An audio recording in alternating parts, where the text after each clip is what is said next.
About a year ago, I made a tutorial video for the Health app on the iPhone, and I honestly didn't think anyone would be that interested. But more than 400,000 views later, clearly, this is something that a lot of people are interested in. If you haven't already seen that video, I would definitely recommend going back and giving it a watch. But for this video, I thought I'd do something a bit different. Rather than taking a broad look at the app as a whole, I want to explore tips and features that I reckon most people have absolutely no idea about. These are things that can help you get way more out of what I still think is one of the most underused, misunderstood, but incredibly powerful apps on the iPhone. Okay, let's get into it. The summary page in the Health app is exactly what it sounds like, a snapshot of the health data that's most important to you. And if you haven't already customized it, I definitely recommend taking a moment to do so. That way, every time that you open the app, you're seeing the information that matters most to you. There are two main ways to do this. First, on the summary page itself, tap the edit button in the top right corner. You'll see a list of all the available health metrics. At the top of this list is your pin section. These are the items already showing in your summary. Beneath that are all the other health metrics that you can choose. To add one, just tap the yellow pin icon next to it, and it will move up into your pin section. If you want to remove something, tap the pin again to unpin it. You can also rearrange the order by using the drag handles on the right, and when you're happy with the layout, just press done. The second way to pin items is from individual categories in the Browse section. So for example, if you go into Browse, tap Heart, then tap Resting Heart Rate, and scroll down, you'll see an option that says Add to Summary. Tap this, and this particular data point will be added to your summary page instantly. This lets you build a dashboard of your most relevant health data, things that you're tracking regularly or want to keep an eye on, so everything's in one place when you open the app. Instead of setting a morning alarm manually every night, consider setting up a sleep schedule instead. If your routine is fairly consistent, this can take care of everything automatically, from prompting you to wind down, to dimming your screens, switching on sleep mode, and setting your morning alarm. To set this up, open the Health app and tap the Browse button at the bottom of the screen. From the list, choose Sleep. If you haven't set this up before, you'll see a Set Up Sleep section. Tap Get Started. You might be prompted to enable notifications for the Health app, which you'll need to do in order to get wind down reminders and other prompts. Just tap Settings to turn them on and then return to the Health app. Next, you'll be asked to input your sleep goal. I've chosen 7 hours, but pick whatever suits you best. Then set your sleep schedule. This doesn't have to match your exact sleep goal. In fact, it's usually a good idea to set the schedule a bit longer to allow for falling asleep and early wake-ups. Tap Edit beneath the sample schedule and use the dial to set your bedtime and wake-up time. You can also select which days of the week this schedule applies to. I'm choosing weekdays only, so I'll untick Saturday and Sunday. Scroll down to set your alarm preferences. Choose your sound, adjust the volume, and decide if you want to allow snoozing.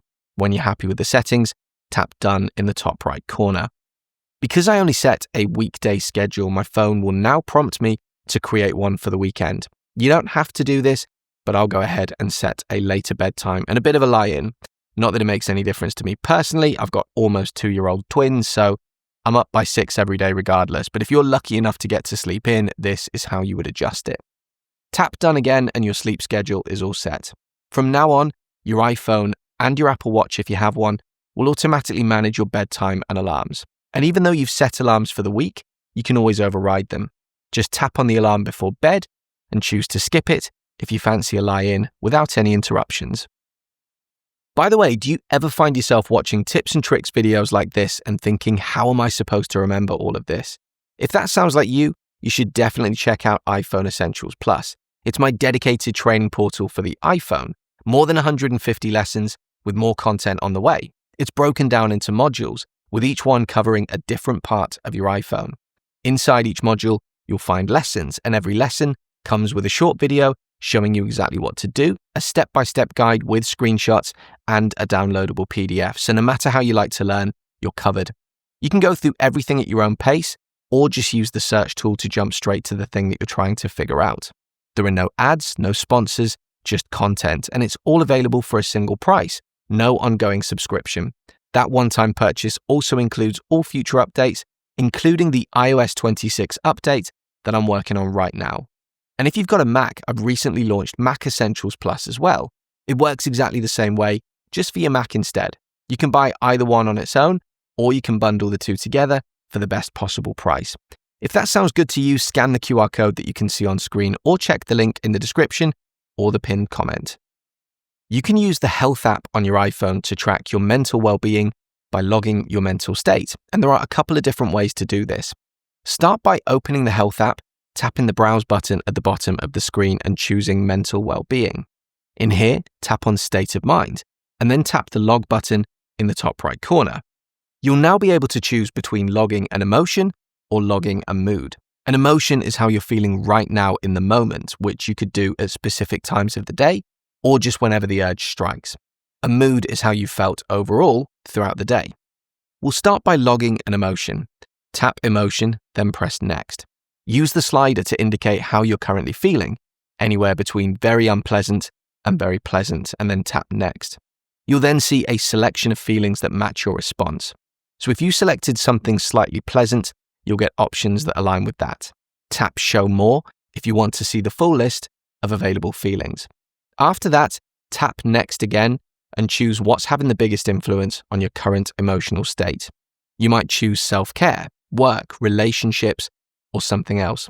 You can also use the additional context field if you want to add a custom note. When you're done, press Done to log the emotion. If you'd rather log a general mood for the day, press Log again and choose Mood. This time you're reflecting on how you felt overall. Let's say that you choose slightly unpleasant. Tap Next, choose one or more feelings that describe the mood, then press Next again to pick what's had the most impact on how you've been feeling. Once again, you can add more context if you want to, then press Done to save the mood. You also have the option to set reminders so that your iPhone prompts you to check in at set times throughout the day. Once you've started logging, you can tap Show in Charts to see a visual overview of your moods and emotions over time. Naturally, the more you log, the more useful this becomes, but that's how to get started. One of the better features of the Health app that I'm always surprised more people don't know about is the ability to create and log medications. This is incredibly useful if you take multiple medications daily and want a reliable way to stay on top of them. To get started, tap the Browse button in the bottom right corner of the screen and choose Medications. Since we're adding something from scratch, tap Add a Medication. Now your iPhone will walk you through the setup. For this example, I'm going to add vitamin D3. Type that in, then tap Next. On the next screen, choose the medication type. The most common forms like capsule, tablet, liquid, and topical are right here, but if you scroll down, you'll see more options. Pick the one that applies to you and press Next. Now you'll have the option to add a strength. If you don't want to include that, just press Skip. On the next screen, you'll choose the schedule. Tap Change next to where it says Every Day, and you'll see several options. If it's something you only take occasionally, you can choose As Needed. Otherwise, you can set it to repeat daily, on certain days of the week, or every few days. I'll leave it set to every day and press Done. Now set the time or times of day when you take the medication. Since this is a vitamin, I'll set it for the morning. Once you've reviewed everything, press Next. This next screen lets you add some visual cues to help identify the medication. Really helpful if you're managing multiple pills. Choose the shape that matches your medication, press Next, and then you can select the colors. Because I picked a capsule, I can choose a left side color, a right side color, and even a background color. Tap Next again and you'll get a summary page. You can edit the display name, which is handy if you want to simplify how it shows up in the app, and you can add notes as well. When you're happy with everything, press Done and your medication will be saved. Your iPhone will now prompt you to log it every day at the time that you've scheduled. But if you want to log it manually, just look at the medication section and tap the little plus icon next to the one that you're adding. You can then choose to log it as taken or skip it for the day. You can even adjust the time if you took it earlier or later than scheduled. And that's it. Your medication is now being tracked. Just like other parts of the Health app, the more consistently you use it, the more useful the data becomes over time. By the way, if you're enjoying the content here, you should definitely check out the Proper Weekly.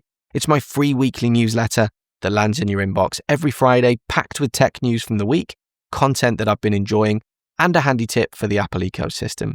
Just scan the QR code on screen to sign up, or follow the link in the description. One of the most useful but often overlooked features of the Health app is the ability to set up your medical ID and emergency contacts. It only takes a few minutes to do, and ideally, it's something you'll never need, but in an emergency, it could make all the difference. To get started, open the Health app and tap on your user icon in the top right corner. This takes you to your profile page. From here, tap on Medical ID. At the top of the screen, you'll see two important settings: Show when locked and Share during emergency call.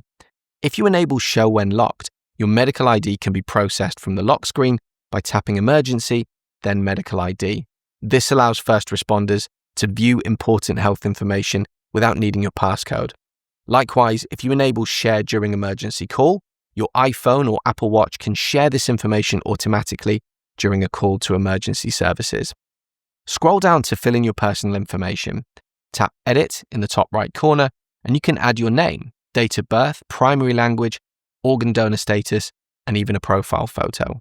You can also input medical details that might be useful in an emergency, things like conditions such as diabetes, medications that you take, allergies, and any relevant notes. Further down, you'll find the section for emergency contacts. Tap Add Emergency Contact to choose someone from your contact list and designate their relationship to you. You can add more than one person here, and if you ever need to update or remove someone, just come back to this page. Once you're done, tap Done to save your information. From that point on, it's securely stored on your device and accessible in an emergency, even if your phone is locked. If you've had an eye test carried out, you can store your prescription details directly in the Health app. The process is actually pretty straightforward, although the location for this setting might not be quite where you'd expect. Start by opening the Health app and tapping the Browse button in the bottom right corner of the screen. Then scroll down and choose Body Measurements. In here, if you scroll down again, you'll find an option called Vision Prescription. Tap into this and then tap Add a Prescription in the top right corner. First, you'll be asked whether this prescription is for glasses or contact lenses. Then you can fill in the rest of the information. Give it a description if you like, add the date that it was issued, the expiration date, and even upload an image of the physical prescription if you have one. As you scroll down the page, you'll see all the typical components of a prescription. Things like sphere, cylinder, axis, prism, and so on. Just tap into each field to add your details. Once you've completed everything, tap Add in the top right corner of the screen, and your vision prescription will now be safely stored within the Health app. You can use the Health app to log medical symptoms. So if you often suffer from things like headaches, lower back pain, or any recurring issues, this gives you a much better way to track this information over time than something like a Notes app. To do this, start by tapping the Browse button in the bottom right corner of the Health app, then scroll down and choose Symptoms. Once you're in here, you can scroll through the list of available symptoms and tap into the one that's relevant to you. For this example, I'll go with lower back pain. Logging a symptom is the same process, regardless of which one you choose. You're going to tap Add Data in the top right corner. On this next screen, you can choose the severity of the symptom, mild, moderate, or severe, and you can also specify whether the symptom was present or not present. That's useful if it's something that comes and goes and you want to log the good days as well as the bad ones. You can also tap into the date and time options to record exactly when the symptom started and ended. Once you're happy with everything, press Add in the top right corner and the symptom will be logged. And like with all health data in the app, you can view this information over time, helping you identify patterns or share accurate records with a healthcare professional if needed. Your iPhone can monitor the volume levels of audio played through your connected headphones and alert you if it thinks you're listening at a level that could be harmful over time. It's a great feature for protecting your hearing, especially if you regularly use headphones throughout the day. To check this information manually, open the Health app and tap the Browse button in the bottom right corner. Scroll down and choose Hearing, then tap Headphone Notifications. This page will show you any alerts that your iPhone has generated if it detected prolonged exposure to loud audio. If you go back a page and tap into headphone audio levels, you'll be able to see a breakdown of your listening exposure over time. This includes the volume levels that you've been listening at and whether or not they fell within safe limits. If you've had a hearing test carried out by a third-party provider, you can actually log that test information directly in the Health app. To do this, go into the hearing test results page, and in the top right corner of the screen, you'll see an option called Add Test. Tap on that, and you'll be given a couple of different ways to input the data. You can use your camera to scan the results, or you can choose to add the results manually.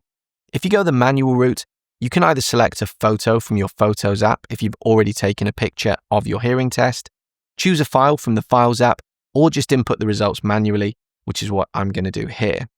Now, full disclaimer, I'm not an audiologist, and the information that I'm about to input is completely made up purely to show you the process, but the app will walk you through it. You'll start by choosing the appropriate symbols and frequencies, and then you'll use the plus and minus buttons to adjust the values for each one. Once you've worked your way through the form, you'll see a visual chart of your hearing test on the screen. When everything looks good, just tap Done, and your results will be saved and stored securely within the Health app for future reference. If you have a compatible Apple Watch, that's the Series 9, 10, or Apple Watch Ultra 2, your watch can now help you track breathing disturbances during sleep. It does this using the built-in accelerometer to detect subtle movements that could indicate moderate to severe obstructive sleep apnea. Now, this isn't a replacement for a professional diagnosis, but it's a really useful way to get an early indication of whether there might be something worth discussing with a healthcare professional. To set it up, open the Health app on your iPhone, then tap the Browse button in the bottom right corner. Scroll down and tap into Respiratory, then tap Breathing Disturbances. If you haven't already set it up, you'll see a Setup button here. Tap that and follow the steps to enable this feature. Once that's done, your Apple Watch will start monitoring for these patterns automatically while you sleep. If you have a compatible Apple Watch, which includes Series 6 or newer, the second generation SE, and all Apple Watch Ultra models, your watch can track how much time you're spending in natural daylight each day. It does this using the ambient light sensor combined with motion and GPS data, and it even includes well-lit indoor spaces near windows. The recommended daily target is at least 20 minutes for adults and 80 to 120 minutes for children, as it's been linked to better eye health and improved mood. To view this data, open the Health app on your iPhone and tap Browse in the bottom right corner. Then scroll down and tap Other Data. In this section, choose Time in Daylight, and you'll be able to view the data that your watch has recorded. Now, this is a dummy account that I'm using here, so the data might look a little sparse, but once you set this up on your own device, it's a really useful way to track a health metric that often gets overlooked. One of the most powerful and often overlooked features in the Health app is the ability to securely share your health data with someone else. This can be really useful, whether you're caring for a family member or just want to keep someone you trust updated on your well-being. To get started, tap the Sharing tab in the middle of the bar at the bottom of the screen. You'll then see two options: Share with someone or Ask someone to share. Choose whichever one is relevant to you. In this case, I'm going to select Share with someone. Apple gives a brief explanation here. Sharing lets you keep your friends or family informed about your health using only a summary of each topic. Everything is encrypted, and you can stop sharing at any time. When you press the Share with Someone button, you'll need to choose an account from your contacts list. That's a key part. This only works with people who are already in your contacts. If you're in the US, you may also see an option here to share your data with a healthcare provider. That isn't currently available here in the UK, but the steps to share with a person are exactly the same. After selecting your contact, you'll get two options. You can either set up manually, where you'll have full control over what to share, or see suggested topics. I'll choose the suggestions for this example. The app will then walk you through a series of screens where you can choose to share specific types of health data. You might start with health alerts, things like headphone audio notifications, high or low heart rate, or walking steadiness. Next, you can choose to share your activity and mobility data, such as steps, flights climbed, or walking and running distances. If you're using cycle tracking, you can share symptoms like cramps, lower back pain, or headaches. You'll then get an option to share mental well-being data, including your logged state of mind. And finally, if you've set up medications, you can choose to share the medications that you're currently taking. Once you've made all of your selections, the app will give you a summary showing what data you're sharing and who you're sharing it with. You can press Edit to make any changes or Preview to see exactly what that person will see when they access your shared data. It's a thoughtful feature that makes health tracking more collaborative, and it only takes a couple of minutes to set up.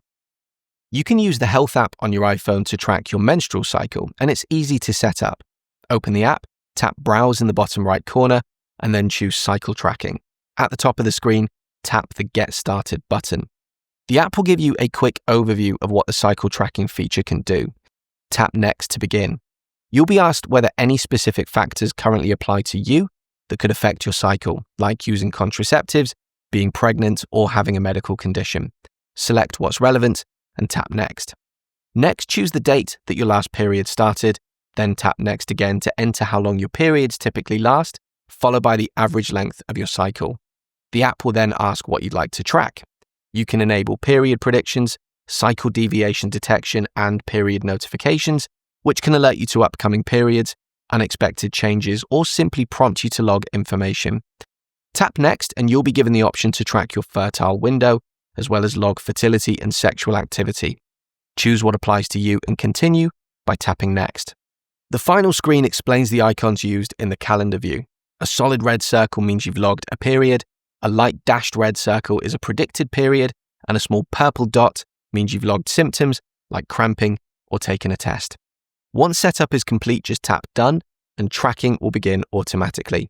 You can use the plus button in the log section to quickly add a period or symptom entry. If you scroll down, you'll also be able to see your most recent cycle logs and a prediction of when your next period is likely to begin. So there you go, those were tips and features of the Health app that I think most people are either unaware of or just not using. What about you? How do you use the Health app? Are there any features that I should have talked about but didn't? Drop me a comment and let me know. And as ever, if you found this video useful, do please consider leaving me a like and subscribing to my channel for more content like this in the future. See you on the next video.